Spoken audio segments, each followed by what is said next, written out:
Rampasan lebih RM100 juta di Sabah, skandal hartanah di Johor melibatkan pegawai kerajaan dan skandal hartanah Felda itu adalah antara isu skandal rasuah yang pernah menjadi tajuk berita utama di Malaysia. Rasuah dan penyalahgunaan kuasa dilakukan untuk kepentingan individu akan merosakkan kepercayaan rakyat, melemahkan demokrasi, membantutkan ekonomi, meluaskan perbezaan sosial dalam masyarakat sehingga boleh meruntuhkan sesebuah negara seperti yang berlaku di Kazakhstan baru-baru ini. Tidak dinafikan bahawa sifat tamak adalah sesuatu yang sudah ada dalam diri manusia. Malahan, perbuatan rasuah ini disebut dalam semua kitab agama penting termasuk Al-Quran, Bible dan Vedas Hindu. Jadi, dalam video kali ini, kita akan melihat kesan dan impak rasuah dan penyalahgunaan kuasa kepada negara. Teruskan menonton. Tiada negara di dalam dunia yang bebas dari rasuah menurut Transparency International dan Corruption Perception Index (CPI) digunakan sejak tahun 1995 sebagai perbandingan tahap rasuah dalam sektor awam di 180 buah negara. New Zealand di tangga teratas berdasarkan CPI tahun 2020 tidak mempunyai nilai penuh 100, akan tetapi 87 menggambarkan institusi awam negara tersebut adalah paling terbaik dalam memastikan rasuah adalah minima. Namun bagi CPI Malaysia tahun 2020, negara kita berada di tangga 57 dengan skor rendah 51, iaitu turun 2 mata dari tahun 2019 disebabkan pelbagai faktor seperti maklumat terhad untuk diakses, ketiadaan reformasi dalam institusi awam dan pemimpin politik yang tidak serius dalam mengawal rasuah. Walau bagaimanapun, nilai CPI yang diperkenalkan sejak tahun 1995 ini juga tidak boleh dijadikan kayu pengukur kerana ianya pemerhatian yang dibuat kepada sektor awam sahaja dan terdapat banyak rasuah yang berlaku dalam sektor swasta turut memberi kesan besar kepada rakyat secara amnya. Pelbagai jenis rasuah dan penyalahgunaan kuasa. Secara amnya, terdapat beberapa jenis rasuah yang sering berlaku seperti pejabat awam yang mengambil wang untuk servis yang diberi, ahli politik yang menyalahgunakan wang rakyat atau memberi kontrak kerajaan kepada kaum keluarga serta kroni, dan ahli korporat atau perniagaan yang memberi sokongan wang supaya dipilih menjalankan projek kerajaan. Rasuah boleh berlaku di peringkat pimpinan tertinggi negara seperti Presiden, Perdana Menteri, Menteri dan pegawai tertinggi kerajaan sehinggalah peringkat paling bawah. Rasuah bersifat sistematik apabila melibatkan pentadbiran yang lemah dan institusi kerajaan yang tidak dipantau dengan baik. Manakala sistematik pula apabila melibatkan jenayah terancang oleh sektor swasta dengan manipulasi pegawai kerajaan untuk menjana keuntungan. Pelbagai institusi yang biasa terlibat dengan rasuah mempunyai fungsi penting dalam negara seperti badan eksekutif, badan kehakiman dan perundangan, badan berkanun, pihak berkuasa tempatan atau negeri dan organisasi bukan kerajaan.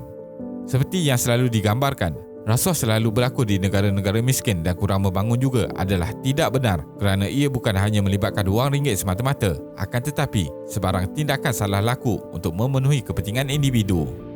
Negara-negara membangun dan kaya yang mendapat skor yang tinggi dalam CPI juga masih banyak kepincangan yang membolehkan terjadinya rasuah seperti aspek perundangan yang mementingkan kerahsiaan korporat dan perniagaan telah memberi banyak keuntungan kepada pelabur yang kaya sahaja. Rasuah yang berlaku dengan cara ini menggunakan pihak ketiga seperti golongan profesional untuk menguruskan syarikat yang terlibat dengan pengubahan wang haram dan mengaburi mata masyarakat mengenai aset yang dimiliki. Rasuah adalah sesuatu yang kompleks dan sukar dibantras dan proses untuk mengubah negara dan masyarakat yang sebati dengan rasuah memakan masa dan memerlukan pelbagai perubahan dari akar umbi. Malahan untuk kekal menjadi negara yang berintegriti tinggi juga tidak mudah. Rasuah juga berubah mengikut arus teknologi yang semakin canggih dan pihak bertanggungjawab perlu peka dengan perubahan ini. Kesan rasuah kepada negara. Rasuah menghancurkan negara kerana impak dari aktiviti penyalahgunaan kuasa dan rasuah yang berleluasa dalam kerajaan dan institusi awam akan meruntuhkan struktur perkhidmatan awam yang sepatutnya menolong dan membantu semua golongan rakyat. Ia juga menggugat kestabilan dalam demokrasi dengan membebankan rakyat dengan hasil cukai yang tidak digunakan secara efisien dan sumber hasil negara yang tidak dibahagikan dengan adil kepada rakyat. Bagi peringkat nasional, sektor perdagangan dan perindustrian yang dimonopoli oleh sesetengah golongan mengurangkan persaingan sihat dan menyebabkan harga barang meningkat. Terdapat juga peniaga yang terpaksa mementingkan kos jualan kerana membayar sejumlah wang kepada pihak berkuasa untuk beroperasi tanpa mengikut peraturan ditetapkan dan akhirnya pihak pembeli membayar sejumlah wang untuk barangan yang tidak mencapai kualiti terbaik. Bekas Presiden Transparency International Malaysia menyatakan berdasarkan data dari Bank Dunia, Malaysia kehilangan lebih RM60 bilion dari KDNK pada tahun 2018 akibat rasuah dan Malaysia kerugian sehingga 4% dari KDNK setahun sejak tahun 2013.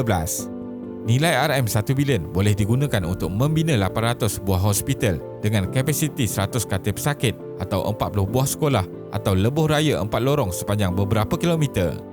Jika negara-negara membangun dapat mengawal jenayah rasuah dan undang-undang ketat diguna pakai untuk menghukum perasuah dan penerima rasuah, Bank Dunia menganggarkan KDNK sesebuah negara dapat meningkat sehingga 4 kali ganda bagi tempoh yang panjang.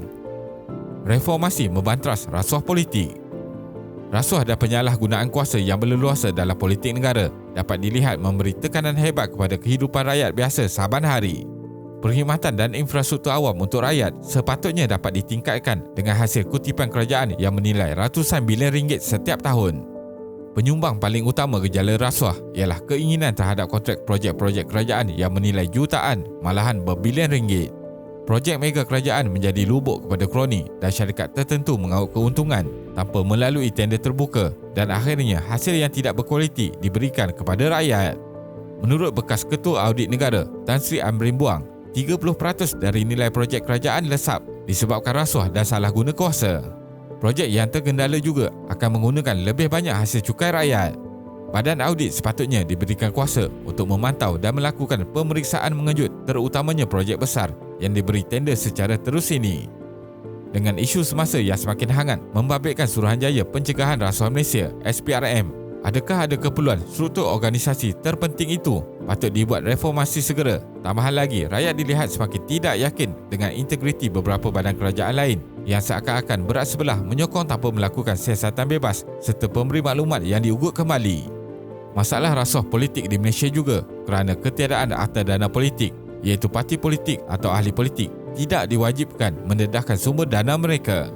Aktiviti sumbangan politik dari syarikat korporat dan keuntungan dari pemilikan perniagaan yang mempunyai kepentingan tertentu dari rencana politik sesebuah parti juga adalah tidak beretika dan patut dihentikan. Kesimpulannya, rasuah sudah wujud dari awal sejarah kewujudan manusia dan hakikatnya manusia mempunyai keinginan untuk memperolehi kelebihan untuk diri dan keluarga terlebih dahulu. Selain itu, hilangnya kepercayaan rakyat terhadap sistem demokrasi seperti dilihat hari ini bukanlah fenomena yang khusus kepada Malaysia kerana di seluruh dunia, maksud sebenar demokrasi iaitu kuasa rakyat sudah seperti diabaikan wakil politik berkuasa.